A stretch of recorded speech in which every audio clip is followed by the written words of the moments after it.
नमस्कार, आप देख रहे हैं CWB हिंदी न्यूज।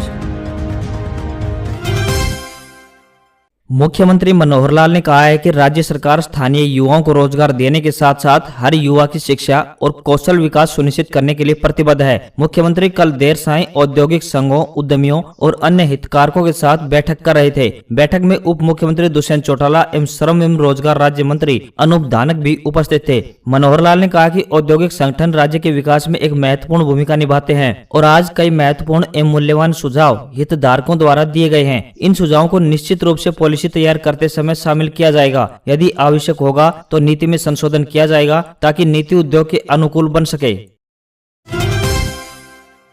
हरियाणा विद्यालय शिक्षा बोर्ड ने 10वीं और 12वीं कक्षाओं की परीक्षाओं की डेटशीट जारी कर दी है। अध्यक्ष डॉक्टर जगबीर सिंह ने बताया कि सेकेंडरी एवं सीनियर सेकेंडरी यानी शैक्षिक व मुक्त विद्यालय अप्रैल 2021 की परीक्षाएं 20 अप्रैल से शुरू होंगी। परीक्षाओं का तिथि पत्र बोर्ड की वेबसाइट पर अपलोड कर दिया गया है। उन्होंने बताया कि सेकेंडरी यानी शैक्षिक व मुक्त विद्यालय की परीक्षाएं 22 अप्रैल से आरम्भ होकर 12 मई तक तथा सीनियर सेकेंडरी शैक्षिक व मुक्त विद्यालय की परीक्षाएं 20 अप्रैल से आरम्भ होकर 17 मई तक चलेंगी। परीक्षा देने वाले परीक्षार्थियों के लिए दोपहर 12:30 बजे से सायं 3 बजे तक एक ही सत्र का समय निर्धारित किया गया है। आर्ट एंड क्राफ्ट टीचर्स के लिए खुशखबरी, हाईकोर्ट ने हटाई रिजल्ट जारी करने पर लगी रोक। पंजाब एवं हरियाणा हाईकोर्ट ने आर्ट एंड क्राफ्ट टीचर के फाइनल रिजल्ट जारी करने पर लगी रोक हटा दी है। हाईकोर्ट के जस्टिस महावीर सिंह सिंधु ने यह आदेश हरियाणा कर्मचारी चयन आयोग द्वारा इस मामले में याची को इंटरव्यू के लिए प्रोविजनल तौर पर शामिल करने के फैसले के बाद यह आदेश जारी कर दिया।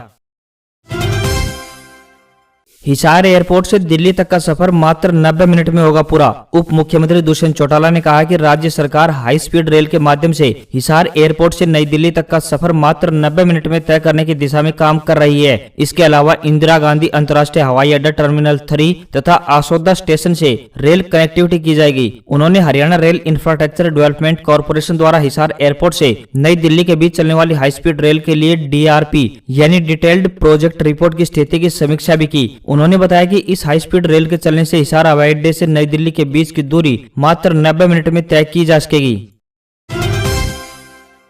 नवनिहालों की देखभाल का माध्यम बनने वाले आंगनवाड़ी केंद्र अब उन्हीं नवनिहालों की शिक्षा की पहली आधिकारिक सीढ़ी बनने जा रहे हैं। नई शिक्षा नीति के अनुरूप अब प्रदेश के आंगनवाड़ी केंद्रों में न केवल संरचनात्मक बदलाव देखने को मिलेगा अपितु व्यवहारिक तरीके से प्रशिक्षित स्टाफ 4000 आंगनवाड़ी केंद्रों में औपचारिक शिक्षा प्रदान करने के लिए तैयार होगा। कोरोना महामारी संक्रमण के चलते हुई देरी को पाटते हुए महिला एवं बाल विकास विभाग ने इस दिशा में तेजी से कदम बढ़ाए हैं। राज्य मंत्री कमलेश ढांडा बताते हैं कि विभाग ने 4000 आंगनवाड़ी को प्ले स्कूल में बदलने के लिए पहले चरण में 1135 प्ले स्कूल शुरू करने के लक्ष्य को पूरा करना शुरू कर दिया है।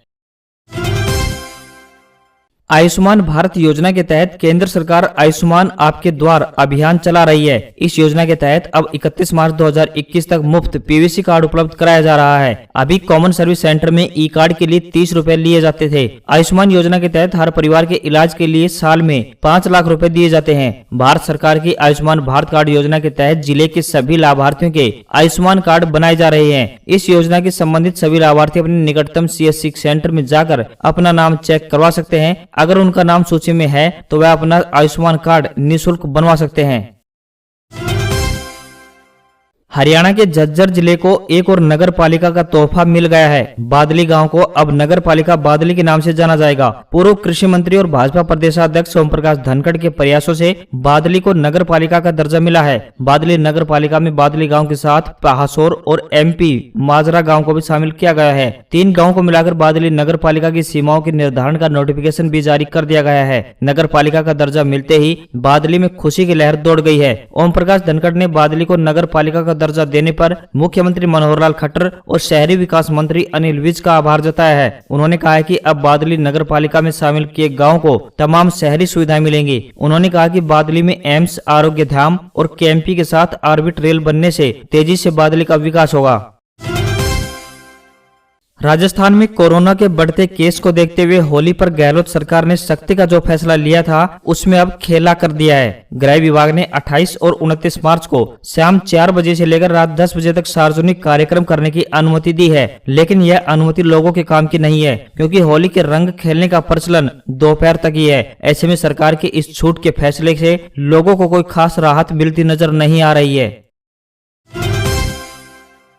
राजस्थान में 3 विधानसभा सीटों पर होने वाले उपचुनाव के लिए भाजपा ने अपने उम्मीदवार घोषित कर दिए हैं। भाजपा ने राजसमंद सीट से दीप्ति माहेश्वरी, सहाड़ा से डॉक्टर रतनलाल जाट और सुजानगढ़ से खेमाराम मेघवाल को टिकट दी है। गुरुवार देर शाम भाजपा संसदीय बोर्ड की मंजूरी के बाद उम्मीदवारों की घोषणा की गई। भाजपा ने उम्मीदवार चयन में मिक्स अप्रोच दिखाई है। राजसमंद में दिवंगत विधायक किरण माहेश्वरी की पुत्री को मैदान में उतारकर सहानुभूति कार्ड खेला है। नेता प्रतिपक्ष गुलाबचंद कटारिया के खेमे को राजी करना चुनौती होगा। सुजानगढ़ और सहाड़ा में उम्मीदवार बनाए गए दोनों उम्मीदवार पहले विधायक और मंत्री रह चुके हैं। सिंघम फेम प्रकाश राज 55 साल के हो चुके हैं। 26 मार्च 1965 को जन्मे प्रकाश राज एक्टर होने के साथ साथ डायरेक्टर और प्रोड्यूसर भी हैं। उन्होंने कन्नड़, तमिल, मराठी, मलयाली और हिंदी फिल्मों में काम किया है। ज्यादातर फिल्मों में उन्होंने विलेन का रोल किया है। उन्हें अभिनय के लिए नेशनल अवार्ड भी मिल चुका है। उन्होंने फिल्मों में एक्टिंग के अलावा डायरेक्शन भी किया है। प्रकाश राज जहाँ साउथ फिल्म इंडस्ट्री के सुपरस्टार हैं, वहीं उन्होंने बॉलीवुड फिल्मों में भी एक्टिंग कर अपनी एक अलग पहचान बनाई है। 1994 में उन्होंने फिल्म ड्यूट से तमिल सिनेमा में डेब्यू किया था। यह फिल्म सुपरहिट रही और प्रकाश राज को भी पहचान मिली। प्रकाश ने 2009 में फिल्म वांटेड से बॉलीवुड में एंट्री ली। उन्होंने सिंघम, दबंग 2, मुंबई मिरर, पुलिसगिरी, हीरोपंती, जंजीर जैसी फिल्मों में अभिनय किया। ज्यादातर फिल्मों में विलेन ही बने। प्रकाश राज ने 2010 में कोरियोग्राफर पोनी वर्मा से दूसरी शादी की। दोनों की उम्र में 12 साल का अंतर है। शादी के 6वें साल 3 फरवरी 2016 को प्रकाश 50 की उम्र में बेटे वेदांत के पिता बने। ये प्रकाश राज की चौथी संतान है। दरअसल पोनी से पहले प्रकाश ने 1994 में एक्ट्रेस ललिता कुमारी से शादी की थी। 2009 में दोनों ने तलाक ले लिया। दोनों की 2 बेटियां मेघना, पूजा और एक बेटा सिद्धू है। हालांकि बेटा अब इस दुनिया में नहीं है।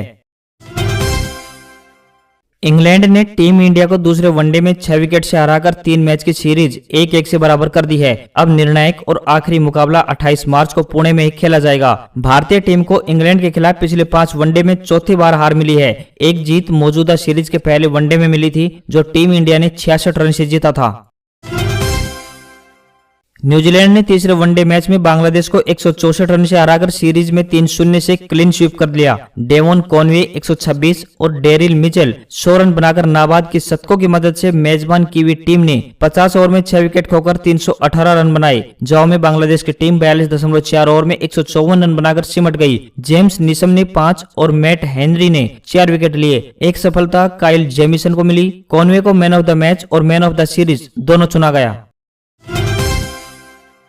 मेसर में बड़ा हादसा, 2 ट्रेनों की आमने सामने की टक्कर में 32 लोगों की मौत, 66 लोग घायल, दर्जनों एम्बुलेंस राहत कार्य में लगी। दक्षिणी मिस्र में 2 ट्रेनों की आमने सामने की टक्कर हो गई, जिसमें 32 लोगों की मौत हो गई और 66 लोग घायल बताए गए हैं। हादसा शुक्रवार को दक्षिणी मिस्र के सेहाग शहर में हुआ। दुर्घटना स्थल पर दर्जनों एम्बुलेंस राहत कार्य में लगी है। 50 से अधिक घायलों को नजदीकी हॉस्पिटल में भर्ती कराया गया है। मिस्र की रेलवे प्रणाली में बुरी तरह से बनाए गए उपकरणों और खराब मैनेजमेंट का इतिहास रही है। 1 साल पहले अलेक्जेंड्रिया बंदरगाह के ठीक बाहर 2 यात्री ट्रेनें टकराई थी, जिसमें 43 लोग मारे गए थे। मिस्र के सबसे घातक ट्रेन दुर्घटना 2002 में हुई थी, जब काहिरा से दक्षिण मिस्र की ओर जा रही तेज रफ्तार ट्रेन में आग लगने से 300 से अधिक लोग मारे गए। 2016 में काहिरा के पास 2 ट्रेनें टकरा जाने से कम 51 लोग मारे गए थे।